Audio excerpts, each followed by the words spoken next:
Yakub memberkati Manasye dan Efraim. Kejadian 48. Sesudah itu ada orang mengatakan kepada Yusuf, "Ayahmu sakit." Lalu dibawanyalah kedua anaknya, Manasye dan Efraim.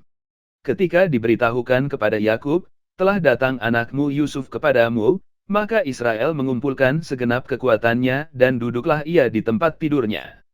Berkatalah Yakub kepada Yusuf, "Allah, yang Maha Kuasa telah menampakkan diri kepadaku di Luz di tanah Kanaan dan memberkati aku. Serta berfirman kepadaku, akulah yang membuat engkau beranak cucu, dan aku akan membuat engkau bertambah banyak dan menjadi sekumpulan bangsa-bangsa. Aku akan memberikan negeri ini kepada keturunanmu untuk menjadi miliknya sampai selama-lamanya. Maka sekarang kedua anakmu yang lahir bagimu di tanah Mesir, sebelum aku datang kepadamu ke Mesir, akulah yang empunya mereka, akulah yang akan empunya Efraim dan Manasye sama seperti Ruben dan Simeon. Dan keturunanmu yang kau peroleh sesudah mereka, engkaulah yang empunya, tetapi dalam pembagian warisan nama mereka akan disebutkan berdasarkan nama kedua saudaranya itu. Kalau aku, pada waktu perjalananku dari Padan, aku kematian Rahel di tanah Kanaan di jalan, ketika kami tidak berapa jauh lagi dari Efrata, dan aku menguburkannya di sana, di sisi jalan ke Efrata, yaitu Betlehem. Ketika Israel melihat anak-anak Yusuf itu, bertanyalah ia, "Siapakah ini?" Jawab Yusuf kepada ayahnya, "Inilah anak-anakku yang telah diberikan Allah kepadaku di sini." Maka kata Yakub, "Dekatkanlah mereka kepadaku, supaya ku berkati mereka." Adapun mata Israel telah kabur karena tuannya, jadi ia tidak dapat lagi melihat.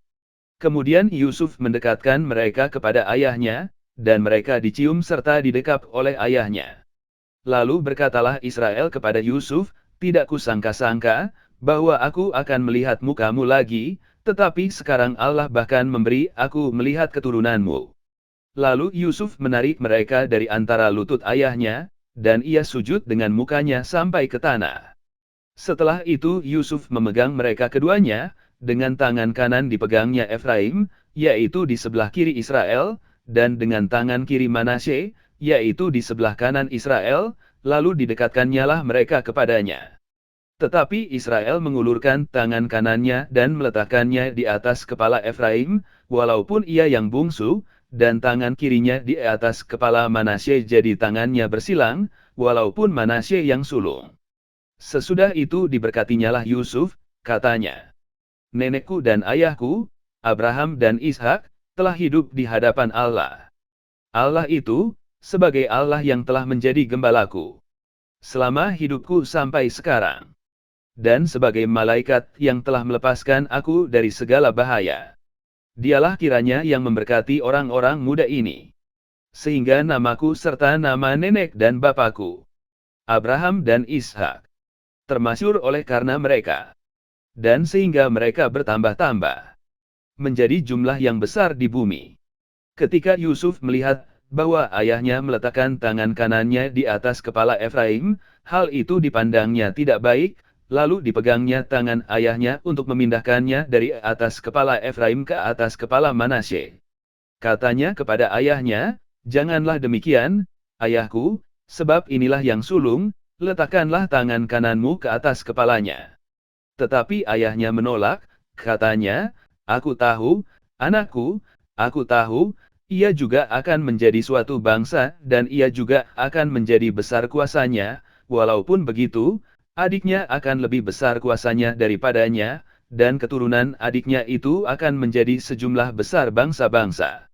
Lalu diberkatinyalah mereka pada waktu itu, katanya, "Dengan menyebutkan namamulah orang Israel akan memberkati, demikian, Allah kiranya membuat engkau seperti Efraim dan seperti Manasye." Demikianlah didahulukannya Efraim daripada Manasye. Kemudian berkatalah Israel kepada Yusuf, "Tidak lama lagi aku akan mati, tetapi Allah akan menyertai kamu dan membawa kamu kembali ke negeri nenek moyangmu. Dan sekarang aku memberikan kepadamu sebagai kelebihanmu daripada saudara-saudaramu, suatu punggung gunung yang kurebut dengan pedang dan panahku dari tangan orang Amori."